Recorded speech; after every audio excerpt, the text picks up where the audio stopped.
just Town. Pound Town. Okay. Okay. So just picture this. And so I was trying to find some lines in this song that I could actually say on air. This is all I could find. So here's one. My coochie pink, my booty hole brown. That's only one sentence? That's one sentence. Oh gosh, okay. And then followed by a bunch of sentences with way too many N-words that I just can't say. Right. So here's the other two that I could find. I'm trying to get my coochie scratched. I'm trying to get my coochie stretched. And I thought, girl, you're talking about childbirth. Yeah. You must be talking about childbirth because that's the only thing I get from this.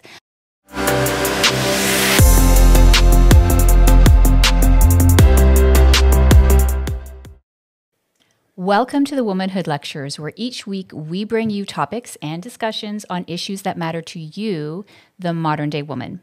We hope to inspire, we hope to inform, and we hope that we can spark some healthy debate on issues that you're facing through your journey of womanhood. I'm one of your hosts, Yasmin. And I'm Lyra.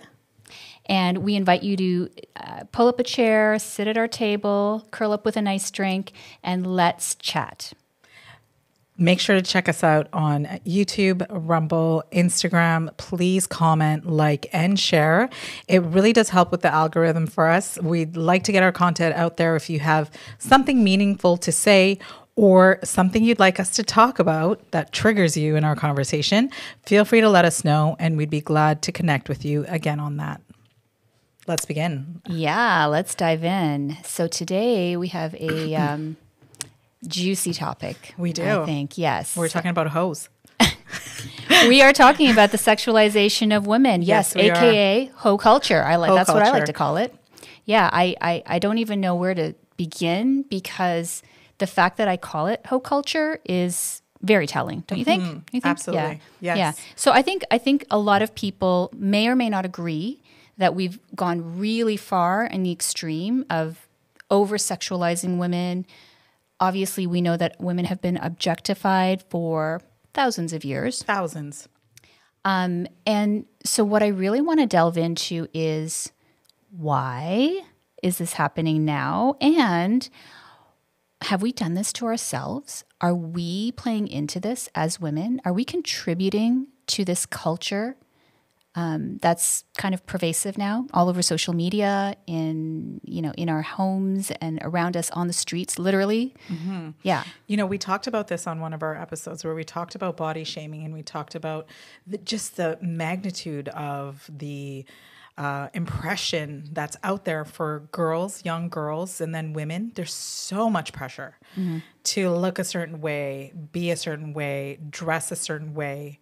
And when we talk about this specific topic, I think what we're trying to say here is, how do we become the best woman we can be? Hit those goals, be career-oriented, be strong, be something that's like an example for the next generation without having our clothes off, right? Without feeling like we have to meet a certain expectation of what we look like. Why can't we be 100, our true authentic selves, and that be enough? Like, what is happening to our society? What is happening to girls? What is happening to women that we have to kind of play along with what's going on, or even admit to, like, watching it, maybe seeing it, not really having a say in how we can stop it. But there, you can tell that all in all, women on a generalized basis, is being represented, I think, a little bit more, how would you say it, hoish than before. Yeah. Like we're just being sexualized a lot more. Yeah. And I think it's divisive in a lot of respects. Well, and I think we're playing into it. We are. I think that with the pendulum swinging so far on feminism, where we want to be everything, do everything, we want to be like a man, we want to be able to sleep with whoever we want our body counts to not count. Right. I'm sorry, it counts. At the end of the day, when our body count counts. Your body count does kind of count. Unfortunately, people are, if you get into long-term relationships later in your life, that's probably going to be something that your partner may or may not care about. I think they'll care about it. I think most men do. And I think also on the other hand, women do as well. And that's the thing. I mean, we're talking about it. Obviously, we're married women. We have kids, right? We both have daughters, 2 daughters each. And there's an outcry, I think, of women like us who are saying, "Oh my gosh, like how do we stop this? Like what are our children brakes on? Yeah, Yes. like, Put some what are they clothes back wearing? on, girl. Why are you not wearing a bra? Yeah. Like what is happening here?" So I think there's a lot of influence that's happening on our girls. So when we're having this discussion, I think some people are going to listen to this and say, well, what's important to them? Why is this so important to them? Why do they feel like this is a discussion that needs to be had? Yeah. To me, I feel that, my children are watching. My children are watching you. They're watching those teenagers. They're watching 20-year-olds. They're watching those models on television. They're watching Instagram. They're seeing stuff on Snapchat. And you know what? I don't like it. Like, I personally think it's just a little bit too much for them. And I don't want them to have that type of existence. We are more than just our bodies. Yeah. We are our minds. We are intelligent species. We have work to do in this world. And that's what I would like to move towards. What about you? Well, and on that note, talking about our daughters, I don't want to normalize things that I don't think are normal. Yes. I don't think that it's normal. So here's a story I can't remember, somewhere in the States. I saw this video of a woman who was wearing body paint. She's a model. Oh, yes. Yeah. Beautiful model. Did you hear about this story? Yes. She's beautiful model. She must be, I don't know if she's probably an Instagram model or something. And she was wearing body paint as clothing and went to the gym with just the body paint on and thought that was totally appropriate and perfectly fine until someone stopped her at the gym, a man who was working out, and, muscle guy was like, "Hey, I don't think you should be here like that. You are obviously naked." Yeah. "Oh no, I'm wearing clothes. Look, I think this is perfectly acceptable." And he's kind of like, "No, you need to leave. Like, this is not appropriate. You're in public, you're in a public place, you're at the gym, you're very obviously naked." Yeah. I can tell. Right? And so have we gone that far where someone needs to tell us, "Please go home and cover up"? Right. And I'm not saying it from the perspective of being a complete prude.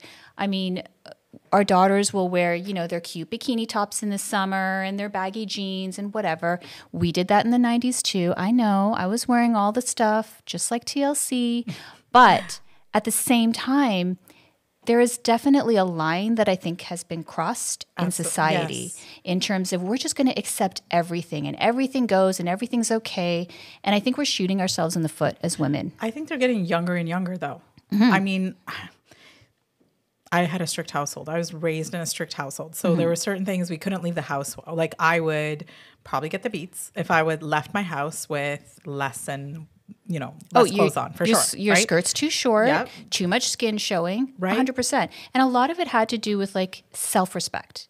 So can you just dress in a way that people will look at your mind, listen to what you're saying, and not look at your body first? Right. And I do think that there's something to that. If you present yourself a certain way in society, when you're out in public with people that you don't know, how else are they going to interact with you and have this gateway to get to know who you are beyond your looks if your looks are just out there? Right? Does that make sense? Yeah. It's kind of that concept of like, what's on a man's mind first, Well, on a man's mind, he's probably thinking, okay, I want to have sex, or that girl's pretty, I want to have sex with them. Well, if you're wearing less clothes, of course, that's what he's going to think. Right. And bottom line, it is getting younger. It's a younger generation of girls who were just inappropriately wearing clothes.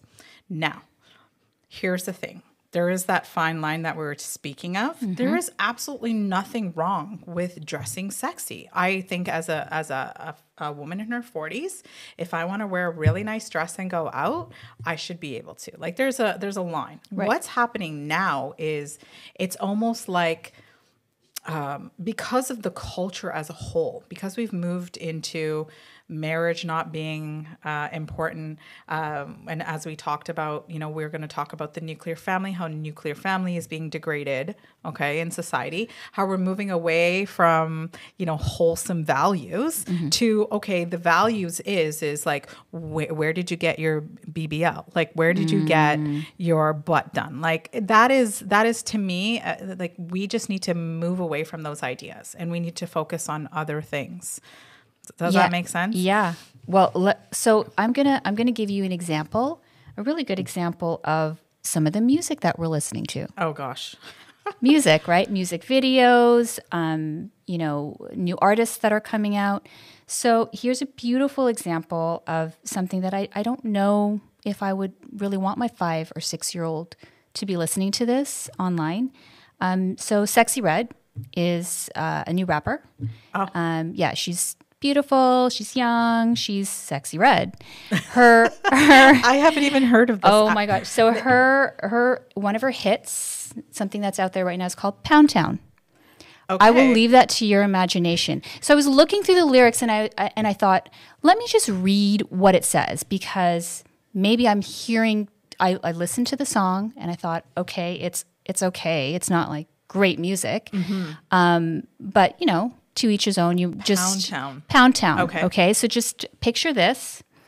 And so I was trying to find some lines in this song that I could actually say on air. This is all I could find. So here's one. My coochie pink, my booty hole brown. That's only one sentence? That's one sentence. Oh gosh, okay. And then followed by a bunch of sentences with way too many N-words that I just can't say. Right. So here's the other two that I could find. I'm trying to get my coochie scratched. I'm trying to get my coochie stretched. And I thought, girl, you're talking about childbirth. Yeah. You must be talking about childbirth, because that's the only thing I get from this. I don't know where these people think.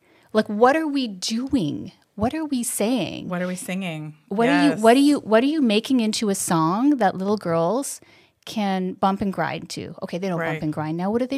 They twerk. Okay, great. Mm-hmm. Really? Do I want my kindergartner? Do I want my middle schooler to be looking at this and idolizing that? So and do we just have like different values? Or is like, are we preaching to the choir? Like, what is happening here? Like, I think there's just an inundation. It's an inundation. Yeah. From social media, from art, from music, from film.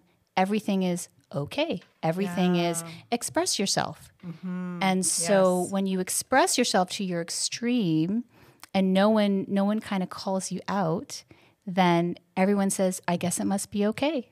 I guess that must be how it just is now. And I don't know. I'm someone who would actually say, sorry, I don't like that. But I don't find that beautiful. Slow, progressive change in music and a slow inundation because in the 90s, when we start to listen to like the rap videos that are out there, there's always just a whole bunch of girls, cars. Absolutely. Like, the culture just slowly started to pick up and progressively get to where it is now, where it's literally like, a girl jumping on top of a guy. Yes. And it's like, this is the type of music videos that are out there. Talking about their coochie. Right.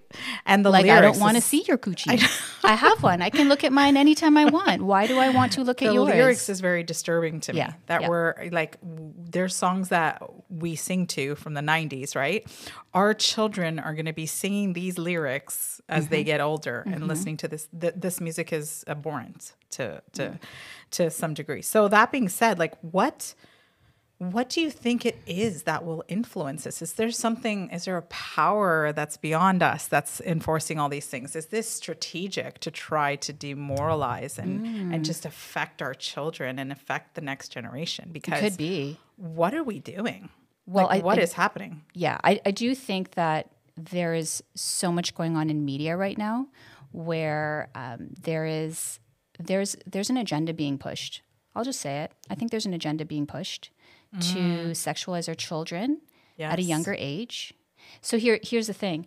When you introduce ideas that later on become mainstream, right, and later on become accepted, then they are no longer seen in the way that they used to be seen. So like you said, when we were growing up, certain things would be disrespectful, like be respectful and wear something nice or cover up or whatever it is, right? I think the word is perversion.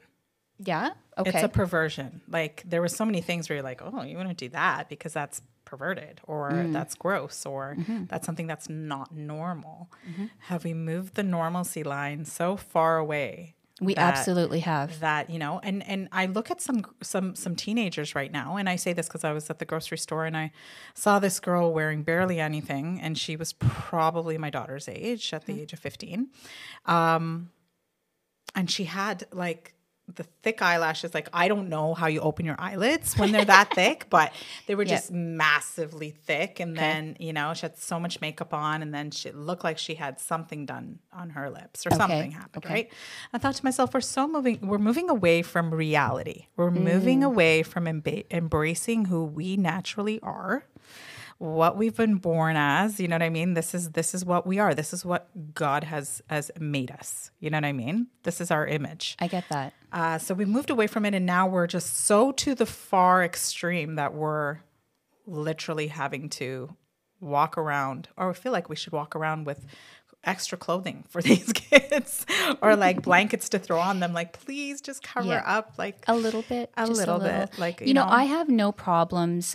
You know, I think all kids, especially teenagers, go through phases like that. Yes. Where they're kind of pushing the boundaries. And trying to figure themselves out. Absolutely. For sure. Fair 100%. enough. And there are going to be times when sometimes I've seen my own girls wearing certain things where I'm like, that's a little more than I would like at that age for myself. And they carry it off well. They're very confident. They have a good set of friends. They're not necessarily getting catcalled everywhere. Right. That being said, I do think, circling back to this whole idea that as a culture and through our media, we are sexualizing our children much younger.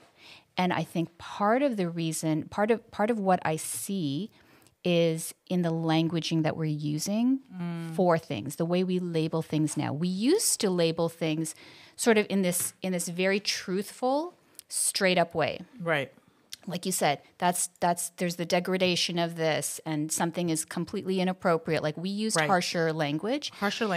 And so now I'm seeing that language. People are trying to soften language not hurting anybody's So you're not hurting people's feelings. You're not insulting anybody. Yes. You're not saying something that, you know, I'd say about 80% of people are really thinking, but you don't want to insult the 20%.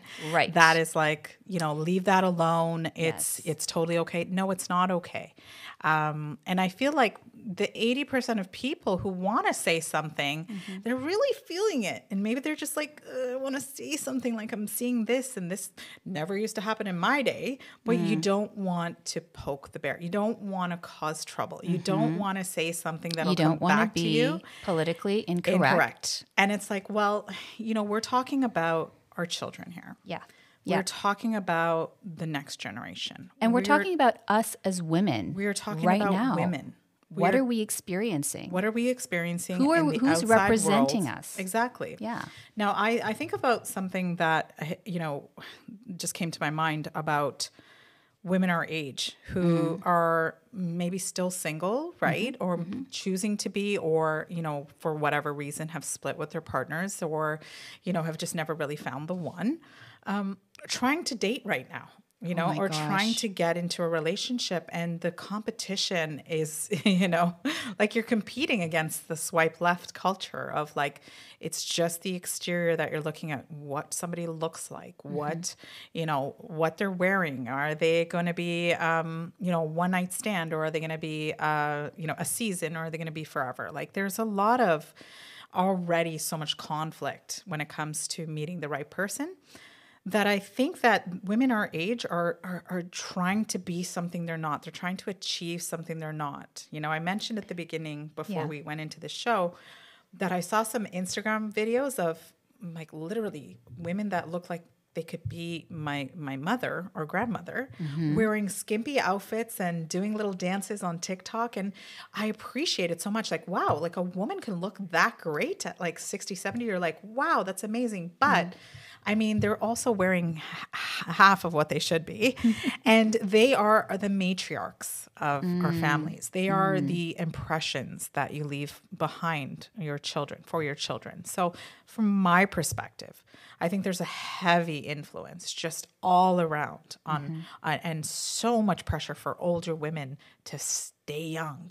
Yeah. So much. Oh, you know how people say like, oh, like 50's the new 30 or whatever. Yeah, exactly. And I'm thinking that's just another way for us to pressure us. Yes. To be looking like we're 30 when we're 50. Can we just embrace being 50 and be satisfied with that? Can we just allow ourselves to go gray? I don't know. And can we just allow ourselves to like have some wrinkles? Yes. And have some loose skin? Yeah. That's okay. I mean, my pregnancy scars are scars of a warrior. Exactly. Like I pushed birth scars. 3 people out of my body.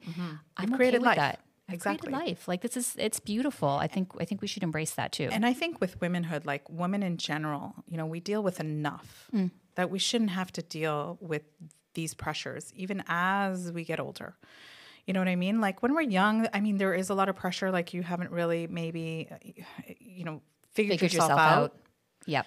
But then when you do figure yourself out, like to actually, and I say this because I say this very personally. And I say this personally because it's very important to me.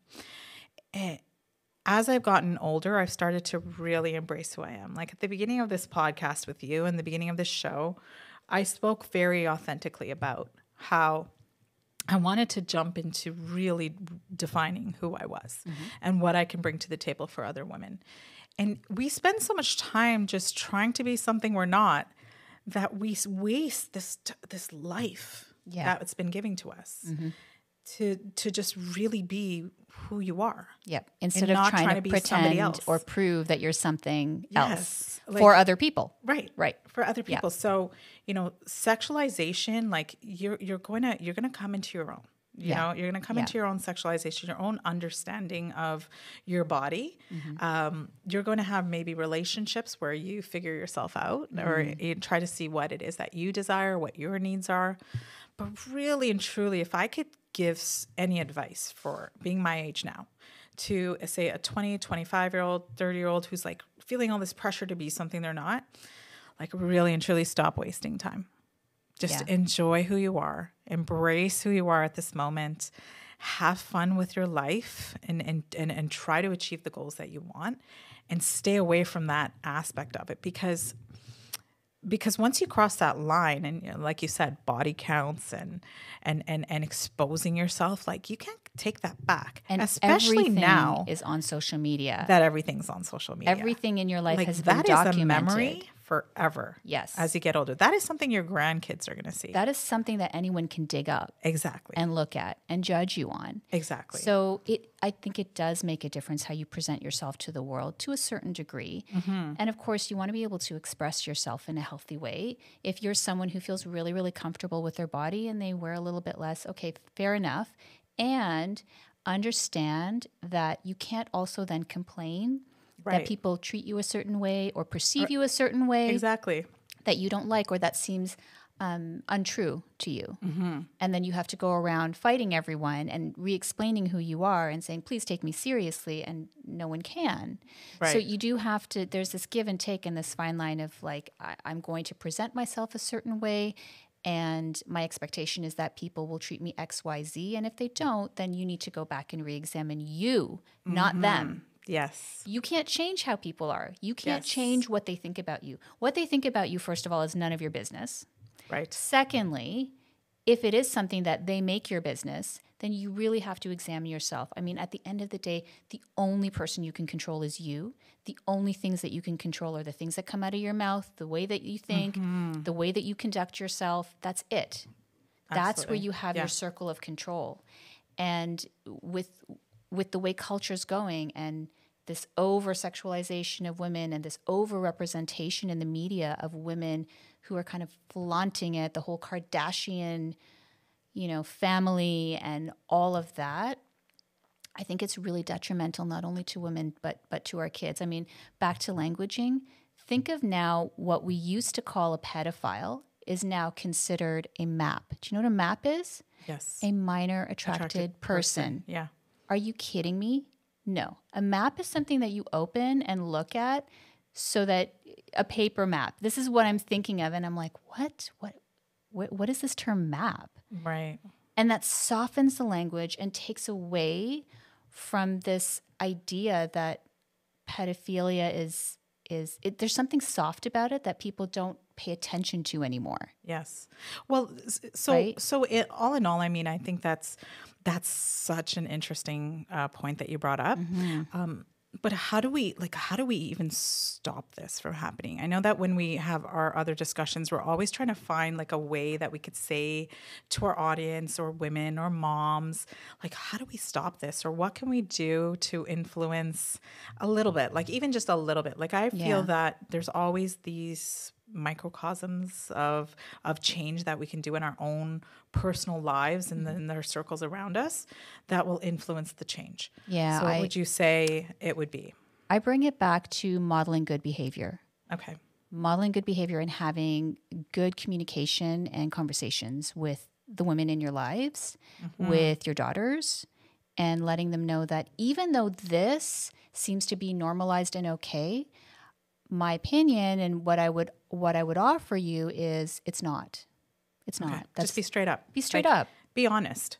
Right? So that doesn't, to me, that doesn't seem right, normal. I know those are, harsh words, but I mean, if Tough something love, doesn't right? seem, like if you love we should somebody, call things out as they are. We should be able Exactly. to name things and not worry so much about how everything comes out. And are we not offending this person and that person? You are going to offend someone no matter what.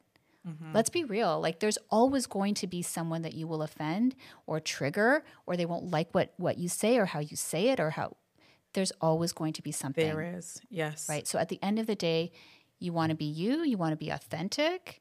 So am I. I'm just letting you know that, again, there's going to be natural consequences for how you present yourself to society, and idolizing someone who's in a magazine, on screen, that's not even real life.